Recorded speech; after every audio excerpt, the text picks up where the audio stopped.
Slick back. No, slick back. That's what I said. Slick back. No, nigga, I'm a pimp named Slick back. Pimp named Slick back. Pimp named Slick back. Nigga, are you deaf? I'm a pimp named Slick. Assalamualaikum warahmatullahi wabarakatuh. Kami dari kelompok 6.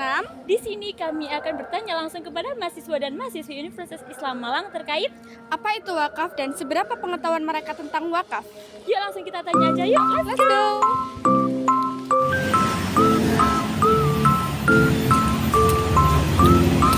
Permisi Mbak, boleh duduk? Maaf ya Mbak, ini saya ingin mengganggu waktunya sebentar. Nah, perkenalkan, kan saya dari Prodi Perlindungan Masyarakat. Di sini saya ada tugas mewawancarai mengenai wakaf. Nah, ini saya boleh nanya sedikit nggak mengenai wakaf kepada Mbak? Tapi sebelumnya boleh diperkenalkan dulu Mbaknya dari Prodi apa? Terus semester berapa? Saya Alias dari Bagian Akuntansi semester 3. Semester 3 ya, jadi sama kita. Nah ini saya ingin nanya, menurut Mbaknya itu kira-kira pendapat Mbaknya ya, wakaf itu seperti apa sih? Wakaf. Iya. Wakaf kayak menyerahin suatu benda atau harta tanah atau apapun itu yang niatnya itu untuk digunakan orang banyak dan dijadikan sebagai amalnya. Tapi saya bisa jelaskan lebih lain itu Mbak? Boleh Ya. Nah jadi wakaf itu adalah perbuatan hukum di mana seseorang itu memisahkan dan atau menyerahkan sebagian hartanya, benda miliknya untuk dimanfaatkan selamanya atau untuk jangka waktu tertentu. Jadi sesuai dengan kepentingan guna keperluan ibadah dengan atau kepentingan. Jadi setelah istilah syariatnya wakaf itu berarti menahan hak milik atas materi harta benda dari pewakaf dengan tujuan mempergunakannya atau memanfaatnya untuk berjalan untuk orang lain. Terus kira-kira menurut Mbaknya itu wakaf itu dalam bentuk apa saja sih? Tahu ya, wakaf itu bisa berupa tanah yang bisa dibuat tempat sekolah mungkin atau rumah Quran atau wakaf Al-Quran buat ditaruh di masjid untuk dibaca semua orang. Makasih ya Mbak atas waktunya. Sebelumnya terima kasih banyak loh. Ya. Selanjutnya saya akan mewawancarai kakak yang di sebelah saya. Yuk, ikutin saya. Kak, permisi, mohon maaf mengganggu waktunya. Boleh tahu nggak nama sama prodinya?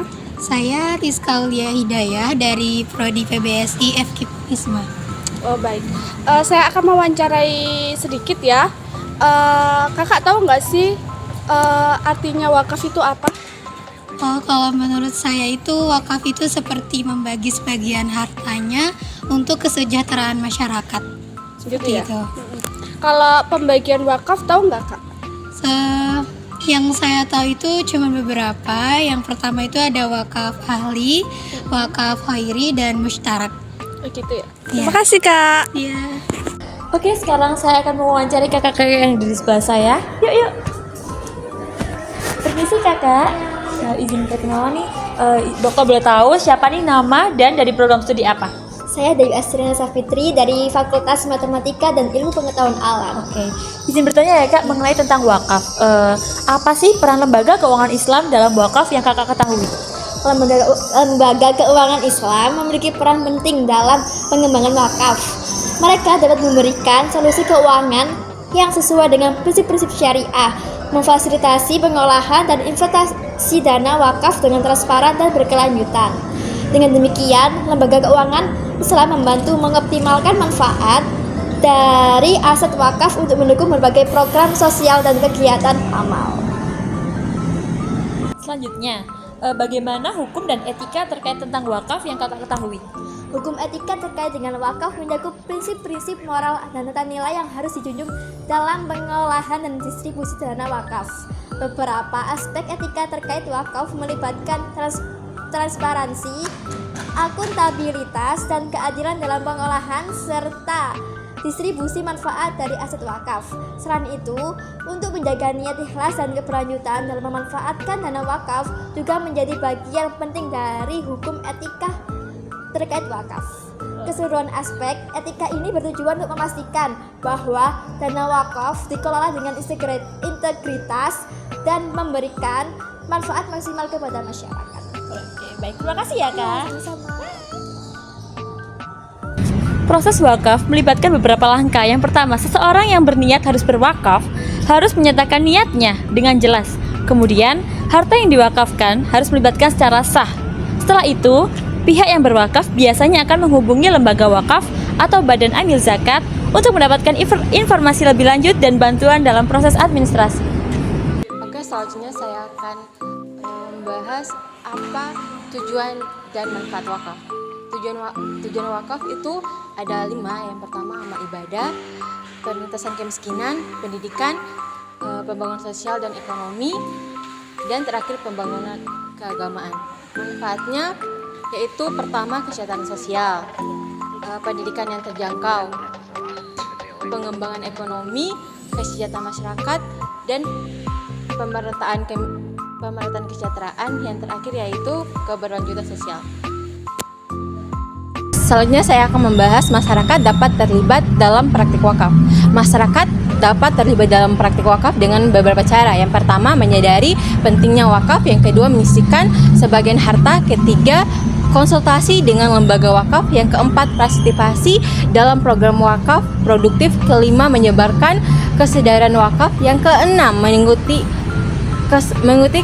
program sosial wakaf. Yang ketujuh yaitu mengajak komunitas yang terlibat.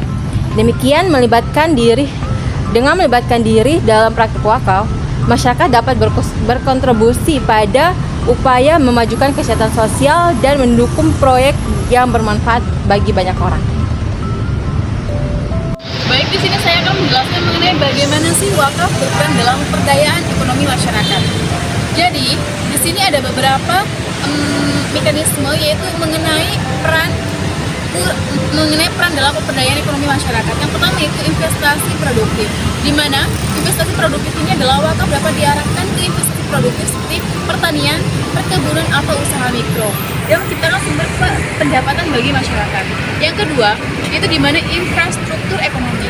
Jadi di sini wakaf pertanian mendukung membangun infrastruktur ekonomi seperti pasar, pusat perbelanjaan dan fasilitas lain yang mendorong pertumbuhan ekonomi lokal. Yang ketiga yaitu modal usaha. Jadi modal usaha ini adalah wakaf uang dapat diberikan sebagai modal usaha kepada masyarakat yang membutuhkan.